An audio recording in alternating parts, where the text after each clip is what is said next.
Now, if the problem is fairly immediate and definitive, like I said, all loss of connectivity or loss of connectivity to a particular subnet, for example, you ought to be able to see a large enough difference that you can determine the problem. Okay, or if it's a particular server that is not functioning or something like that, you should be able to find the problem fairly quickly. Now, some of the immediate problems that you're probably going to be very obvious to spot during a traffic capture include a high volume of traffic to and from one source. That could be caused by a chattering NIC. It could be caused by an attack, for example, but it could also be a noisy protocol. For example, one night on a network I was working on, most of the traffic went down. It was hard to get out on the network. You could get out on the network and you could get out on the internet, but it was very difficult and very slow. There was a lot of latency.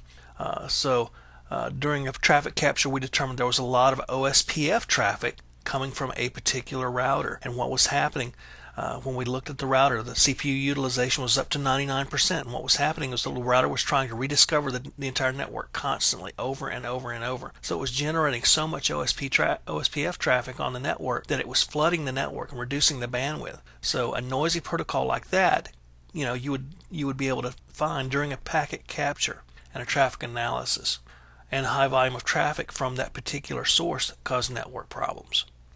Now, another thing you want to look at is delays or latency in traffic that's coming to or going from a particular IP address. That might indicate that there's problems with that host's network card or IP address. Delays are usually harder to track down than no connectivity at all. If you have trouble getting to a host at all, it could be because there's a cable or a network card issue. You can get to it sometimes, but there's a delay there, that's harder to track down. It could be a device along the way that's causing the problem, or it could be the end device itself that's causing the problem. So you have to track that down. And running a traffic capture and looking at that packet capture can show you where the delays or latency are between which device and which other device. But intermittent issues that only occur every now and then at various times during the day and have no warning and no obvious symptoms are harder to track down. Maybe they manifest themselves once or twice a day, or maybe they manifest themselves every morning at 7 o'clock. Maybe something happens. Your best bet for this is to do a packet capture over a long time period. You may have to do this several days, and compare it with several baselines of normal traffic. Hopefully you've taken several baselines of traffic to determine what really is normal on your traffic, and then you would be able to compare the packet capture where you have intermittent problems and look for differences. You may not find a difference in one or two baseline captures, but in several you might be able to pinpoint just enough of a difference that might cause you to go start looking at a particular issue. I've read and heard about stories about traffic, network traffic in a wireless environment, for example, that went down around lunch every day, around lunchtime, the 2-hour time frame, 11 to 1 every day, and users were having issues getting to the internet. So as it turns out, after traffic captures and looking at various sources, it was determined that the wireless router itself was near the break room. And what happens during lunch in a break room? People crank up microwave ovens, and the microwave oven was actually interfering with the wireless device, so that whenever people would go in and use the microwave oven, anyone else who was surfing the net or trying to use the network was having issues. So it happened at a particular time frame every day, and no one could figure out why it only happened at lunchtime. And it wasn't a problem that caused a total loss. It was just very intermittent and very hard to track down.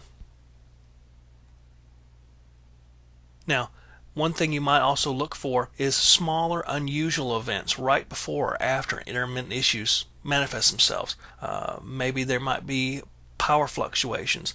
Maybe there might be, in this case, when we're talking about the microwave thing, you may have to look at external events. What happens at that particular time of day in other points along the network or in the company. Is everybody going to lunch at that particular time? If the intermittent problems happen every morning, what happens in the morning? Well, people are coming in, they're logging into their networks, they're sitting down at their computers, they might be kicking their cables when they're sitting at their desk. There's various things you have to look at. Try to pinpoint down when an intermittent event happens, what else is going on around it in the environment, both on the network and off the network. Try to establish a timeline for the issue. is this on a random recurring basis? Is it just happening at random times during the day or evening or whatever? Or can it be predicted? Is it a certain time every day, like right first thing in the morning or right around lunchtime? If you can establish a timeline for it or try to predict it, then once you can do that, then you can start running your captures and being more specific about what you're looking for, or looking around in your environment for things. Right about the time, if you can pinpoint a pattern right about the time you expect this intermittent event to happen, you can go to the server room and start looking at devices and seeing if anything's flashing lights unusually, or if there's a power issue, or something's rebooting or whatever. So trying to establish a timeline can help you out a lot. So there's different things you can look at when network troubleshooting. Different sources, hosts, servers, network cables, and so forth. But running a packet capture can also help you.